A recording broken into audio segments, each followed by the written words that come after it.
He tau patu ki rō pāremata. My question is for the Minister for Children.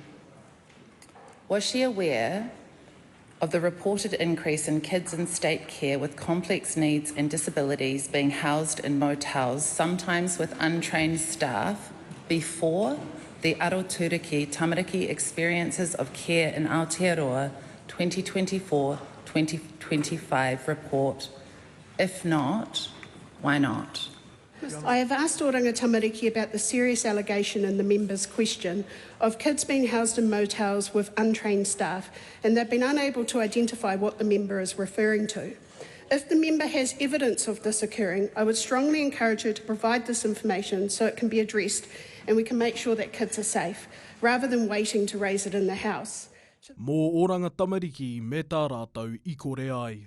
If they are failing to comply, then I'm leaning towards Oranga Tamariki being dismantled and the provisions of care being transferred to whānau hapū and iwi who know what our tamariki and rangatahi need most. There is a place for Oranga Tamariki, but not in the existing space.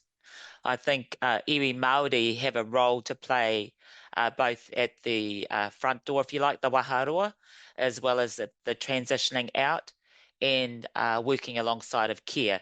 But there will always be a need for Oranga Tamariki to service those high and complex needs that require government intervention. Nōna tata nei whakapuaki mai ai te pūrongo hau a te Aroturiki Tamariki e whakaatu ana I tā Oranga Tamariki kore I eke ki ngā pairewa itinoa mō te manaaki tamariki.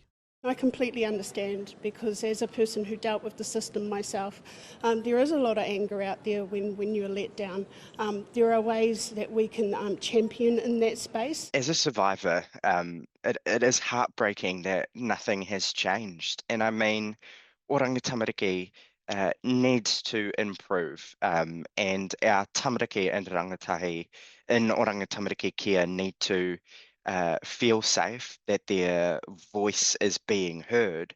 I kohi ara ngā tatauranga mō te pūrongo nei I wainga I te hune o te tau 2024 me te hūrai o te tau 2025. E 246 ngā tamariki rangatahi hoki I whakanohia ki ngā hōtērā, ki ngā mōtērā hoki I te wā o te ripuata. E 530 ngā tamariki I patua I whakangongo tiara nei I raro I te manaakitanga o Oranga Tamariki. Nā reira ki ia te kau o ngā tamariki, ara tētahi ka pākia ki te kino. Ka mutu e 73 ōrau o aua tamariki ka pā kinotia he Māori.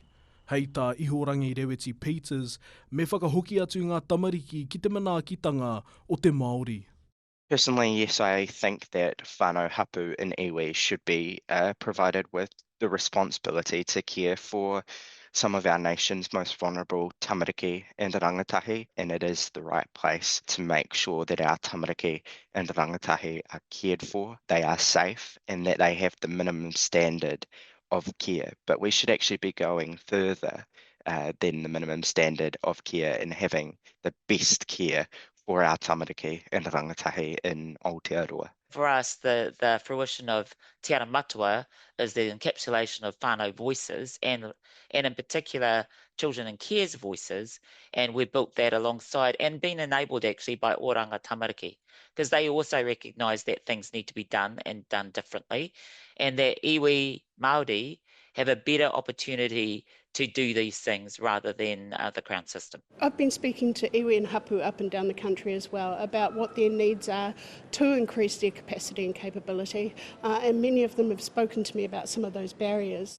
Huri I Aotearoa te kaumārua ngā ratonga āiwi e mahi ngātahi ana me Oranga Tamariki kia manaaki I wā rātou uri. Ko te āki a wētahi mōrehu, whakahoki a katoa tia e nei tamariki ki ngā whānau, ki ngā hapū, me o rātou iwi.